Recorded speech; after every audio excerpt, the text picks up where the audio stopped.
ನಮಸ್ಕಾರ ಎಲ್ಲ S L C ವಿದ್ಯಾರ್ಥಿ welcome back. So S L C result 2 hours ago ಮತ್ತು 10 ಅವರ್ಸ್ ಅಪ್ಡೇಟ್ ಮಾಡಿದ್ದಾರೆ.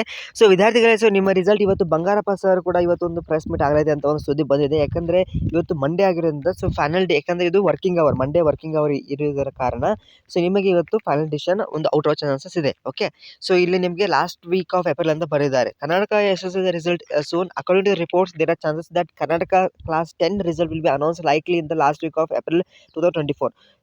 Students who have applied for exam can download the SSLC result once released on the official website.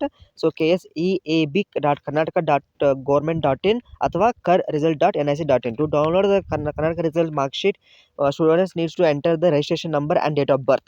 Once the result is download, so students must preserve the provisional marks card, okay, ಅದು mark sheet. ಅಂದ್ provision ಅಂದರೆ ನಿಮ್ಮ ಬರೀ ಜೆರಾಕ್ಸನ್ನು ಪಡೆದುಕೊಂಡು ನಿಮ್ಮ ಪ್ರಿನ್ಸಿಪಲಿಂದ seal sign ಹಾಕೊಂಡು ಅದೇ provisional mark sheet. The original mark sheet will be provided by the school later. As per past trends, KSEB announce the Karnataka SSLC result and time day prior ಅಂದರೆ ಒಂದು ದಿನ ಮುಂಚೆ ಹೇಳ್ತಾರೆ. Okay, to the declaration of the result. Official notice is issued which includes the result day, time, place where the result will be declared. So declared, so who will declare and where the to check the result. Around 8 lakh ನೀರು 9 ಲಕ್ಷ ವಿದ್ಯಾರ್ಥಿಗಳು appeared for the examination 2024 ಸಾಲಿನಲ್ಲಿ. The exam ಹೇಳಿ March ನಮ್ಗೆ ಗೊತ್ತಿದೆ. Okay, so ಅದಕ್ಕೆ ವಿದ್ಯಾರ್ಥಿಗಳೇ, so ಇದೇ ಒಂದು ವೆಬ್ಸೈಟಲ್ಲಿ ನಿಮಗೆ ಆದಷ್ಟು ಪ್ರಕಟಣೆ ಆಗುತ್ತೆ. ಇವತ್ತು ಒಂದು ಆಫಿಷಿಯಲಿ ಗುಡ್ ನ್ಯೂಸ್ ಬರಲಿದೆ. ಸೊ ಮಧು ಬಂಗಾರಪ್ಪ ಸರ್ ಅವರು ಸೊ ಒಂದು ಆಫಿಷಿಯಲಿ ಕನ್ಫರ್ಮ್ ಮಾಡ್ತಾರೆ.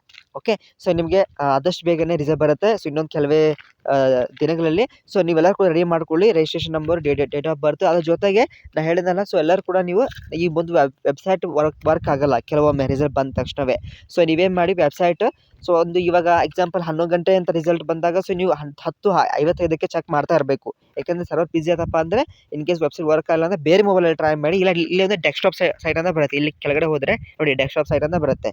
ಅದು ಕ್ಲಿಕ್ ಮಾಡಿ, ಅದು ಕಂಪ್ಯೂಟರ್ ಗತೆ ಕಾಣುತ್ತೆ. ಇದು ಕಂಪ್ಯೂಟರ್ ಗತೆ ಕಾಣುತ್ತೆ. ಸೊ ಕಂಪ್ಯೂಟರ್ ಗತೆ you can use it. Okay, so ಹಾಗಾಗಿ ರಿಸಲ್ಟ್ ಬಂದ ತಕ್ಷಣವೇ so you can get the results and all the documents ಕೂಡ ನಾನು ಹೇಳಿದ್ದೇನೆ ಇಲ್ಲಿ ರೆಡಿ ಮಾಡ್ಕೊಳ್ಳಿ. ಯಾಕೆಂದರೆ ಅಡ್ಮಿಷನ್ ಫುಲ್ ಆಗ್ತವೆ. So you need to get the admission as soon as possible. So ಯಾವ ಕಾಲೇಜ್ ಹೋಗ್ತೀರಾ ಅವೆಲ್ಲ DCA ನೀವು ಮಾಡ್ತೀರಾ ಅನ್ಕೋತೀನಿ, science, commerce, arts. Okay, so ಬಂದ ತಕ್ಷಣವೇ ರಿಸಲ್ಟ್ ನನಗೆ ತಪ್ಪದೆ ತಿಳಿಸ್ಬೇಕು ಎಷ್ಟು ಪರ್ಸೆಂಟೇಜ್ ಮಾಡಿದ್ದೀರಾ ಅಂತ. ಸೊ ದಟ್ ನೀವು ನನಗೂ ಕೂಡ ಖುಷಿ ಆಗುತ್ತೆ. ಮತ್ತು ಸ್ಟಡಿ ಸರ್ಟಿಫಿಕೇಟು ಮತ್ತು TC ಟ್ರಾನ್ಸ್ಫರ್ ಸರ್ಟಿಫಿಕೇಟ್ ನಿಮ್ಮ ಸ್ಕೂಲ್ ಮುಖಾಂತರ ಪಡೆದುಕೊಳ್ಳಿ ಫ್ರೀ ಇದ್ದಾಗ. ಓಕೆ, ಇದು ರಿಸಲ್ಟ್ ಬಂದ ತಕ್ಷಣವೇ ಹೋಗಿ ಪಡೆದುಕೊಳ್ಳಿ, ಅದು ಕೂಡ ರಶ್ ಆಗುತ್ತೆ. So all very best. Application form ನಿಮ್ಮ ಕಾಲೇಜ್ ಅಡ್ಮಿಷನ್ಗೆ ಚಾಲೂ ಆಗಿಬಿಡುತ್ತೆ. ಆ್ಯಕ್ಚುಲಿ ಇವತ್ತಿನ ಚಾಲೂ ಮಾಡಿದ್ರು ಅಂತ ಏನೋ ಹೇಳಿದರು. ಯಾಕೆಂದರೆ ರಿಸಲ್ಟ್ ಬಂದರೂ ರಿಸಲ್ಟ್ಗಿಂತ ಸ್ವಲ್ಪ ಎರಡು ದಿನ ಮುಂಚಿತವಾಗಿ ಚಾಲೂ ಮಾಡಿಬಿಡ್ತಾರೆ. ಯಾಕೆಂದರೆ ಅಡ್ಮಿಷನ್ ಫುಲ್ ಆಗಿಬಿಡ್ತವೆ. ಹಾಗಾಗಿ so be careful. So like ಮಾಡಿ, ಫ್ರೆಂಡ್ಸ್ಗೆ ಶೇರ್ ಮಾಡಿ. Thank you.